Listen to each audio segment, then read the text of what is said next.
किसी शहर के रेलवे स्टेशन पर एक भिखारी रहता था। वो वहां आने जाने वाली रेलगाड़ियों में बैठे यात्रियों से भीख मांगकर अपना पेट भरता था। एक दिन जब वह भीख मांग रहा था तो सूट बूट पहने एक लंबा सा व्यक्ति उसे दिखा। उसने सोचा कि यह व्यक्ति बहुत अमीर लगता है, इससे भीख मांगने पर यह मुझे जरूर अच्छे पैसे देगा। वह उस लंबे व्यक्ति से भीख मांगने लगा। भिखारी को देखकर उस लंबे व्यक्ति ने कहा, तुम हमेशा मांगते ही रहते हो, क्या कभी किसी को कुछ देते भी हो? भिखारी बोला, साहब मैं तो भिखारी हूं, हमेशा लोगों से मांगता ही रहता हूं। मेरी इतनी औकात कहां कि किसी को कुछ दे सकूं। लंबा व्यक्ति बोला, जब किसी को कुछ दे नहीं सकते तो तुम्हें मांगने का भी कोई हक नहीं है। मैं एक व्यापारी हूं और लेन देन में ही विश्वास करता हूं।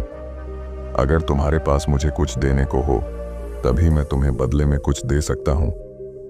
इतना कहने के बाद वह लंबा आदमी ट्रेन में बैठकर चला गया। इधर भिखारी उसकी कही गई बात के बारे में सोचने लगा।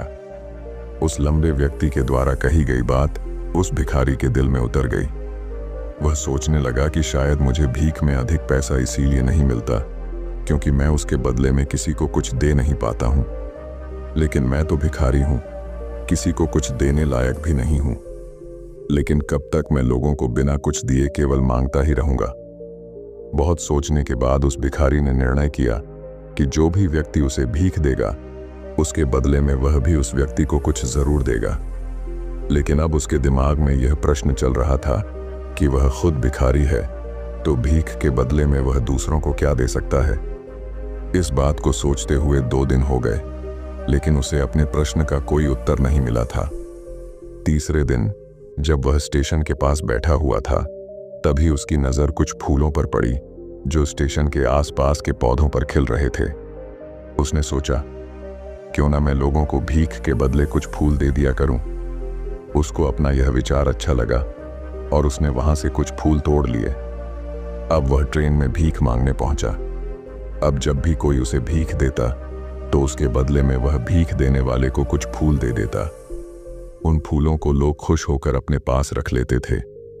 अब भिखारी रोज फूल तोड़ता और भीख के बदले में उन फूलों को लोगों में बांट देता था।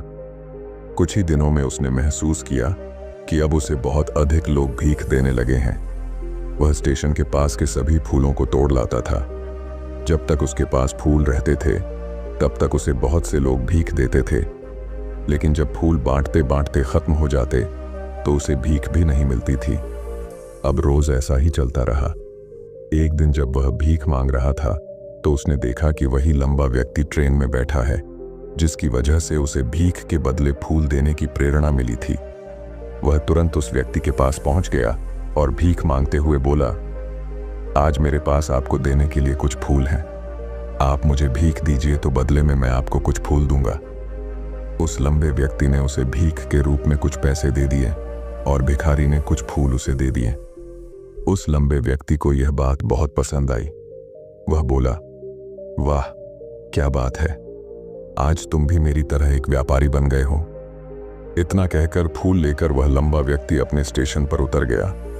लेकिन उस लंबे व्यक्ति द्वारा कही गई बात एक बार फिर से उस भिखारी के दिल में उतर गई।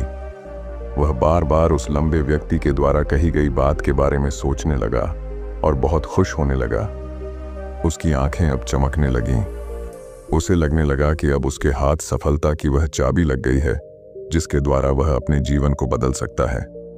वह तुरंत ट्रेन से नीचे उतरा और उत्साहित होकर बहुत तेज आवाज में ऊपर आसमान की तरफ देखकर बोला, मैं भिखारी नहीं हूं, मैं तो एक व्यापारी हूं, मैं भी अमीर बन सकता हूं। लोगों ने उसे देखा तो सोचा कि शायद यह भिखारी पागल हो गया है और अगले दिन से वह भिखारी उस स्टेशन पर फिर कभी नहीं दिखा। लेकिन 6 महीने बाद इसी स्टेशन पर 2 व्यक्ति सूट बूट पहने हुए यात्रा कर रहे थे। दोनों ने एक दूसरे को देखा तो उनमें से एक ने दूसरे से हाथ मिलाया और कहा, क्या आपने मुझे पहचाना? दूसरा व्यक्ति बोला, नहीं, क्योंकि मेरे हिसाब से हम लोग पहली बार मिल रहे हैं। पहला व्यक्ति बोला, नहीं, आप याद कीजिए, हम पहली बार नहीं बल्कि तीसरी बार मिल रहे हैं। दूसरा व्यक्ति बोला, मुझे याद नहीं, वैसे हम पहले 2 बार कब मिले थे? अब पहला व्यक्ति मुस्कुराया और बोला, हम पहले भी 2 बार इसी ट्रेन में मिले थे। मैं वही भिखारी हूं जिसको आपने पहली मुलाकात में बताया कि मुझे जीवन में क्या करना चाहिए, और दूसरी मुलाकात में बताया कि मैं वास्तव में कौन हूं। दूसरा व्यक्ति मुस्कुराया और अचंभित होते हुए बोला, ओ, याद आया, तुम वही भिखारी हो जिसे मैंने एक बार भीख देने से मना कर दिया था और दूसरी बार मैंने तुमसे कुछ फूल खरीदे थे। लेकिन आज तुम ये सूट बूट में कहाँ जा रहे हो और आजकल क्या कर रहे हो? तब पहला व्यक्ति बोला, हाँ, मैं वही भिखारी हूं, लेकिन आज मैं फूलों का एक बहुत बड़ा व्यापारी हूं और इसी व्यापार के काम से ही दूसरे शहर जा रहा हूं। कुछ देर रुकने के बाद वह फिर बोला, आपने मुझे पहली मुलाकात में प्रकृति का वह नियम बताया था जिसके अनुसार हमें तभी कुछ मिलता है जब हम कुछ देते हैं। लेन देन का यह नियम वास्तव में काम करता है। मैंने यह बहुत अच्छी तरह महसूस किया है, लेकिन मैं खुद को हमेशा भिखारी ही समझता रहा। इससे ऊपर उठकर मैंने कभी सोचा ही नहीं। और जब आपसे मेरी दूसरी मुलाकात हुई तब आपने मुझे बताया कि मैं एक व्यापारी बन चुका हूं।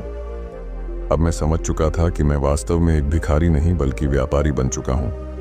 मैंने समझ लिया था कि लोग मुझे इतनी भीख क्यों दे रहे हैं, क्योंकि वह मुझे भीख नहीं दे रहे थे बल्कि उन फूलों का मूल्य चुका रहे थे। सभी लोग मेरे फूल खरीद रहे थे क्योंकि इससे सस्ते फूल उन्हें कहाँ मिलते। मैं लोगों की नज़रों में एक छोटा व्यापारी था, लेकिन मैं अपनी नज़रों में एक भिखारी ही था। आपके बताने पर मुझे समझ आ गया कि मैं एक छोटा व्यापारी हूँ। मैंने ट्रेन में फूल बांटने से जो पैसे इकट्ठे किए थे उनसे बहुत से फूल खरीदे और फूलों का व्यापारी बन गया। यहाँ के लोगों को फूल बहुत पसंद है और उनकी इसी पसंद ने मुझे आज फूलों का एक बहुत बड़ा व्यापारी बना दिया। दोनों व्यापारी अब खुश थे और स्टेशन आने पर साथ उतरे और अपने अपने व्यापार की बात करते हुए आगे बढ़ गए। दोस्तों, इस कहानी से हमें बहुत कुछ सीखने को मिलता है। कहानी में लंबा व्यापारी गिव एंड टेक के नियम को बहुत अच्छी तरह जानता था। दुनिया के सभी बड़े व्यापारी इसी जीवन के नियम का उपयोग करके सफल हुए हैं। इस फॉर्मूले को उसने भिखारी को भी बताया। भिखारी ने इस प्राकृतिक नियम को अपना लिया और इसका असर उसके जीवन में साफ दिखाई देने लगा। उसने अपनी सोच बदली और उसकी जिंदगी बदल गई। यह कहानी हमें बताती है कि हम यदि अपनी सोच बदल लें तो कुछ भी हासिल किया जा सकता है। यदि हम खुद को छोटा समझते रहेंगे तो हम हमेशा छोटे ही बने रहेंगे। बड़ा बनने के लिए हमें अपनी सोच को बदलना होगा और खुद के बारे में बड़ा सोचना होगा। कहानी का सार यह है कि सफलता आपकी सोच में छुपी होती है। खुद का आत्मसम्मान जगाइए, अपनी सोच को बड़ा बनाइए और देखिए कैसे आप सफलता के शिखर पर पहुंच जाते हैं।